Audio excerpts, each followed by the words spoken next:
On November 4th, 1879, Thomas Edison filed a patent for the first practical incandescent light and was granted on January 27th and paved the way for the universal domestic use of electric light.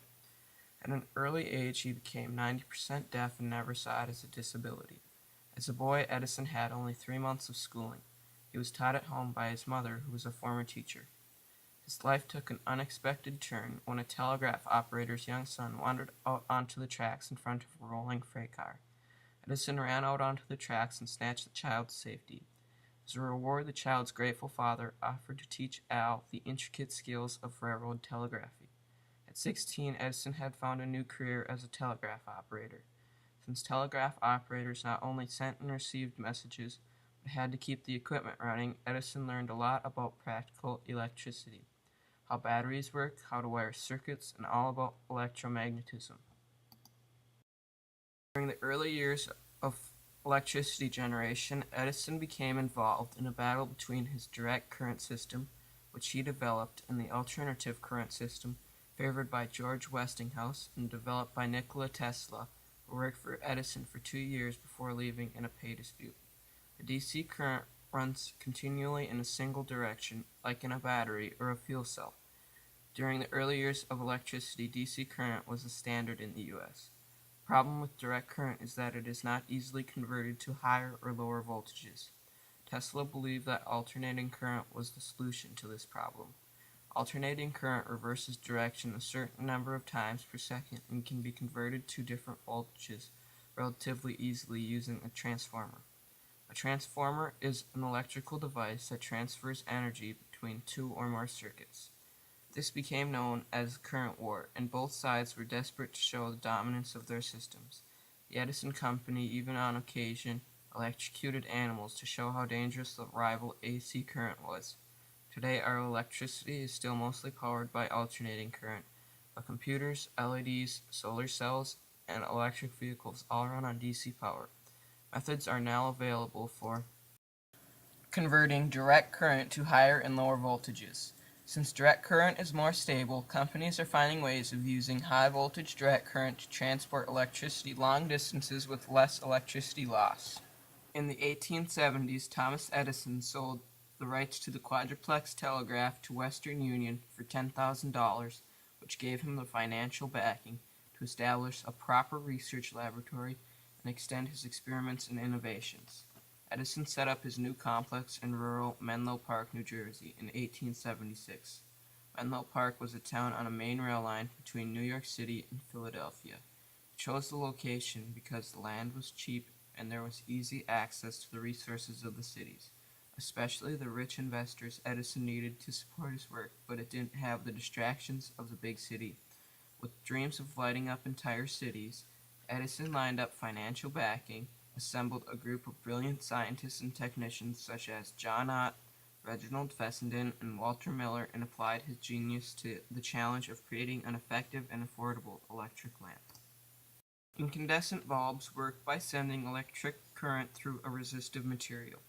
Typically, materials will glow before reaching their melting point. Most materials will catch fire or melt and cannot make good filaments. Thomas Edison experimented with thousands of different filaments to find just the right materials to glow well and be long-lasting. The first success test was on October 22, 1879. It lasted 13.5 hours. Edison later discovered that a carbon filament in an oxygen-free bulb glowed but did not burn up for 40 hours. Edison continued to improve this design, and by November 4, 1879, filed for U.S. patent 223,898 for an electric lamp using a carbon filament or strip coiled and connected to platina contact wires. It was not until several months after the patent was granted that Edison and his team discovered a carbonized bamboo filament that could last over 1,200 hours. Carbonization is the process of changing an organic substance into a carbon or carbon-containing substance.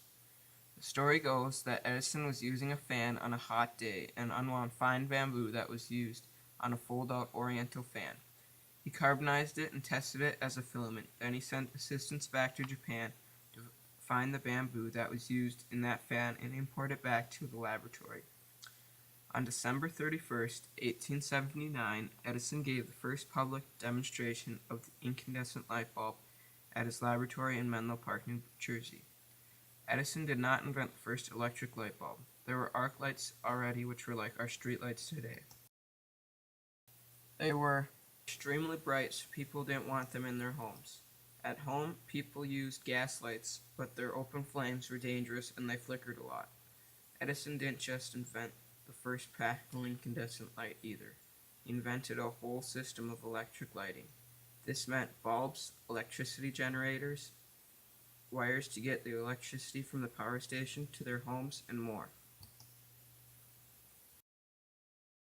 Earlier inventors had previously devised incandescent lamps, including Alessandro Volta's demonstration of a glowing wire in the 1800s and inventions by Matthew Evans and Henry Woodward. Some of these bulbs had such flaws as an extremely short life and high expense to produce, and a high electric current drawn, making them difficult to apply on a large scale commercially. In 1883, Edison made an amazing discovery. He discovered that electrons flowed from incandescent filaments. Edison's lamp could now function as a valve using metal plate insert while taking only negative electricity. October 8, 1883, the U.S. Patent Office ruled that Edison's patent was based on the work of William Sawyer and was therefore invalid. Litigation continued for nearly 6 years until October 6, 1889, when a judge ruled that Edison's electric light improvement claim for a filament of carbon of high resistance was valid. To avoid a possible court battle with Joseph Swan, whose British patent had been awarded a year before Edison's, he and Swan formed a joint company called Edison to manufacture and market the invention in Britain. Research laboratories as well as other organizations are named after Edison. He was awarded many awards such as the John Scott Medal, the John Fritz Medal, the Navy Distinguished Service Medal, the Franklin Medal from Franklin Institute for discoveries contributing to the foundation of industries and well-being of the human race. The American Institute of Electric Engineers created the Edison Medal, and he was the first recipient. There is a holiday called Inventor's Day on his birthday on February 11th. There's a book called The Wizard of Menlo Park about him, and there's a college in Trenton, New Jersey named after him. Incandescent lamps are the second most used lamps today behind fluorescent lamps. He has the record for most patents at 1,093. Edison made more than 45 inventions for the Navy in the World War I, including a ship telephone system, an underwater searchlight, defense systems against U-boats, and many others. Thomas Edison is remembered for inventions that improved standard living and impacted all manner of life for Americans in the 20th century.